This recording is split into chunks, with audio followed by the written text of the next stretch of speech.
Warhammer 40,000 Space Marine released in 2011, and I bought it from Blockbuster on release day, having never delved into the Warhammer 40k universe before.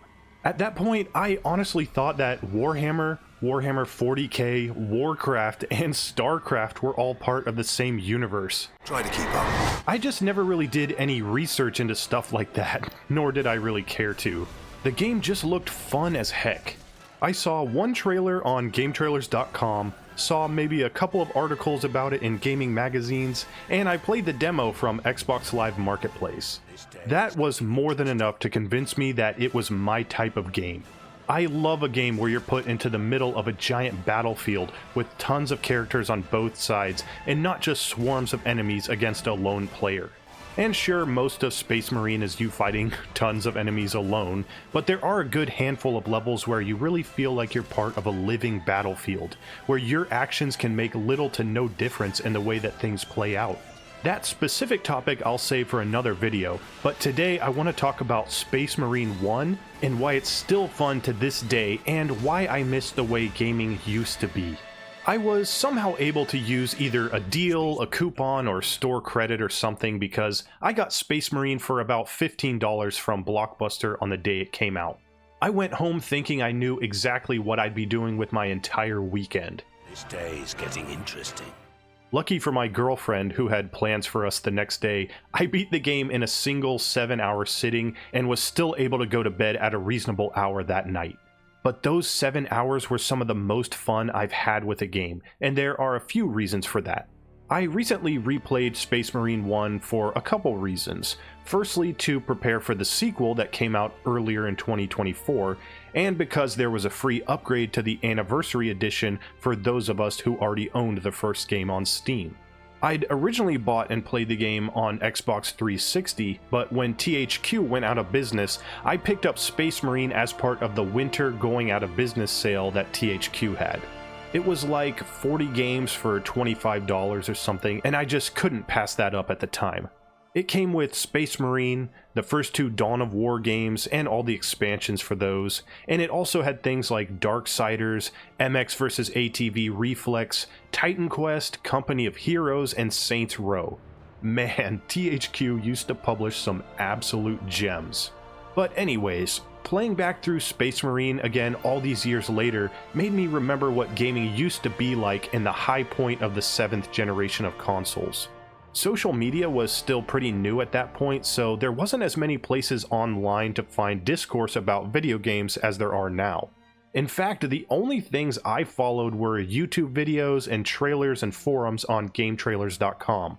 What I'm trying to say is, there weren't a lot of easy ways to have your opinion of a game shaped, other than actually trying and playing a game for yourself. Sure, things like IGN and Gameformer existed back then, but there weren't really a ton of regular people or YouTubers shaping discourse around games like they are these days. Plus, I've always firmly believed that you shouldn't let other people's opinions, even people that you trust, dissuade you from trying out games that you think look good or interesting. There's almost no such thing as a game that isn't worth your time. All games are worth trying, even if it's to learn that the game isn't for you.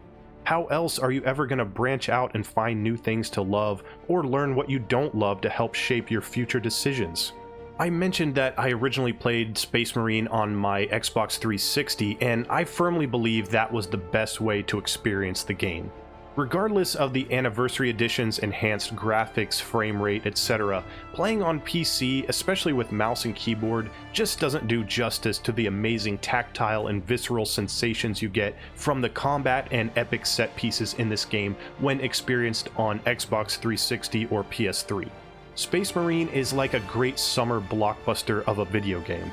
It's not too heavy on the thinking side, but it more than makes up for that with a story that's solidly told with huge stakes and a cast of characters that are extremely entertaining. Plus, it's a video game, so we should expect less out of the story and cutscenes and more from the gameplay. And the gameplay of Space Marine is extremely fun for the most part, and that's all that should matter. The gameplay is centered entirely around combat, and there's two main methods of dealing with greenskins and traitors. First is the melee weapons, including the iconic chainsword. The chainsword, the power axe, and the thunder hammer are the 3 main melee weapons you'll come across in the game after you discard the initial combat knife, and the game is designed to let you switch between which ones you want at certain points before and after combat encounters.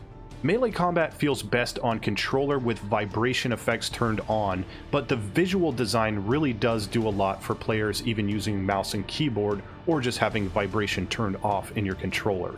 Outside of the melee weapons, you also get standard grenades, which aren't really all that special, but can come in clutch when you're getting swarmed by dozens of enemies at once. But the best part of the combat, in my opinion, is definitely the ranged weapons. There are a handful of different types of guns, and they all have various strengths and weaknesses. You're also limited to having only 4 ranged weapons on you at any given time, aside from when wielding the Thunder Hammer, which limits you to 2 ranged weapons. So you have to choose wisely based on a mix of what you're comfortable with and what enemies you think you'll be facing in the upcoming combat scenario you'll inevitably face. You get to choose between light weapons and heavy weapons for all your ranged weapons, which more specifically includes short range, medium range, long range, and special weapons as your overall equipment choices. You'll start off with the standard bolt pistol, which doesn't do a ton of damage, doesn't have a large magazine capacity, but does have unlimited ammo. It's a decent gun that you can fall back on for an entire playthrough of the game if you want to. It has decent accuracy up close, but for long range you'll want something bigger. Speaking of bigger, one of the best guns in the game is definitely the bolter. An upgrade of the bolt pistol, the bolter is an automatic rifle with a medium-sized magazine and medium range effectiveness. It can deal serious damage when used up close due to how fast it can spit out bullets. It's a solid selection for the mid-range weapon type, and it does get upgraded in damage and magazine size throughout the course of the game. Then you have the long-range Stalker Bolter, which is a relatively standard sniper rifle that deals a ton of damage when you connect with a headshot. The Stalker is, at least on mouse and keyboard, so accurate that you can actually no-scope enemies as long as they're inside a medium range. And its fire rate is semi-automatic, shooting basically just as fast as you can press the fire button. I experimented with other weapons in this slot, but for the most part, I never wanted to give up the Stalker. For me, it felt like the best balance of ammo, range, power, accuracy, and efficiency. Then there's the Vengeance Launcher, which fires sticky grenades that require you to trigger their explosion after they land on their target, or even in mid-air. You can fire up to 5 grenades before reloading, and it does do a ton of AoE damage to hordes of enemies. Then we also have the Melta gun, which is basically a shotgun for up-close or short-range crowd control. The Storm Bolter is a variant of the standard bolter, but with a much higher rate of firing, but reduced accuracy across long distance. The Laser Cannon is a laser version of the Stalker Bolter, making it essentially the most powerful long-range gun in the game. And finally, my favorite, the Plasma Gun. It's like an upgraded version of the Plasma Pistol, but has an ammo capacity of 100, requires a cooldown after a certain number of consecutive shots, but deals so much damage even to late game enemies that all the drawbacks are worth it. My ideal setup was this throughout most of my playthrough. For melee, I used the Power Axe. Then for my small weapon, I used the Plasma Pistol. For my light weapon, I used the Bolter. And then for my 2 heavy weapons, I used the Stalker and the Plasma Gun. This equipment set is basically how I beat the game, and I feel like it's the perfect amount of variety to beat any level or any specific combat encounter or boss in the game. The plot of the game follows the player character Captain Titus of the Ultramarines along with his battle brothers Sergeant Sidonis and Leandros as they attempt to secure the Forge world of Graia, a planet crucial against the Orcs for its production of powerful war machines like Titans. The planet is under siege by a massive Orc invasion, and the Imperial Guard alone is not enough to defend the planet against such overwhelming forces, which is where the Ultramarines come in. Titus's mission is to assist the Imperial forces and turn the tide of battle against the Orcs, securing the planet and its resources along the way. Slowly but surely though, as Titus and his brothers fight through the hordes of Orcs, they uncover a deeper threat. The forces of chaos, led by the mysterious sorcerer Nemeroth, have also invaded Graia and seek to harness the power of the planet's manufacturing facilities for their dark purposes. Things take a turn for the worse when chaos demons begin to emerge from portals summoned by Nemeroth and his forces. And not only the forces of chaos, but other space marines and imperial forces turned traitorous against their own by Nemeroth's power, act as powerful foes to stop Titus and his team from accomplishing their mission. The story culminates in a confrontation with Nemeroth as Titus risks all to prevent the sorcerer from completing his ritual and ascending to a demon prince. Victory feels short-lived though, as after freeing the Titan to unleash devastation on Nemeroth's forces and defeating Nemeroth himself one-on-one, Titus is approached by the Inquisition, stating that Leandros, one of Titus's own battle brothers, suspects him of being under control of the forces of chaos. It is said that no one can resist the touch of the warp without succumbing to the control of chaos, so Titus is taken by the Inquisition for questioning, but not before letting Leandros know that he failed to uphold the true meaning of the teachings of the Codex Astartes. Titus says to Leandros, Codex Astartes is a set of rules.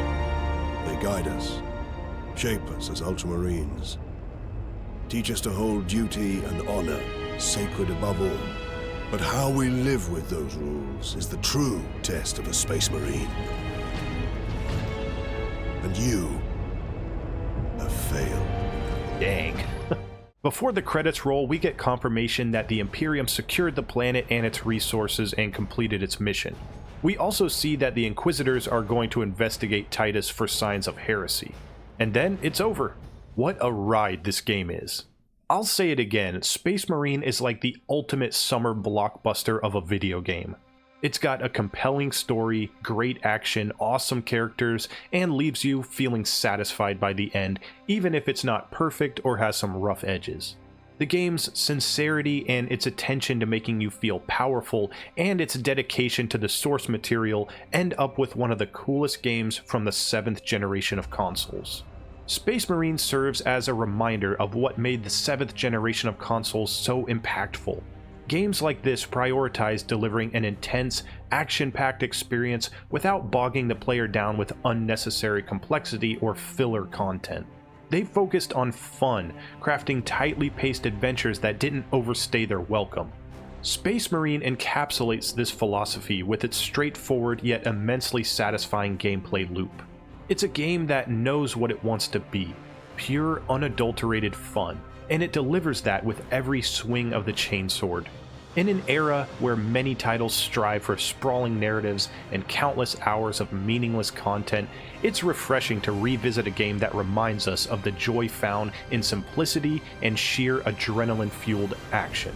And I'd love to hear from you. Do you have any thoughts on Space Marine 1 or the 7th generation of consoles in general? Let me know what you think, and as always, until next time, thank you so much for watching.